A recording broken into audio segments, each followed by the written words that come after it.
Yo, what up? It's your boy Laxilor and today magkakabit tayo ng Bosch Europa. Regalo sa akin ni GNC, nabudol ko siya. As you can see, nagbe-brainstorm ako dyan kay Laxilor kung paano ko siya ikakabit. Bumili ako ng wiring sa area G at yun, nangamote ako. So, rekta sa linis sikat. So, yan, nakikita nyo, tinatanggal ng aking bumper. Tapos, finiting na ni Kuya. Nakikita nyo dyan na ginagrind ng aking bumper ngani dahil hindi nagkasya ang Bosch Europa ko. So yan, grind si Kuya. Ayan, makikita nyo, pinifitting ni Kuya yung bumper ko dahil tumatama pa rin. So yan, si Kuya, palo ngani, palo! At dyan makikita nyo na pumasok na nga siya, fitted na siya sa bumper ko. So yan, tamang wiring si Kuya. So yan, makikita nyo na itadasing na ang aking Bosch Europa. Sobrang ganda.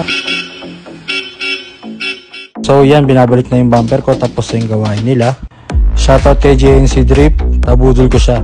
Ha ha ha.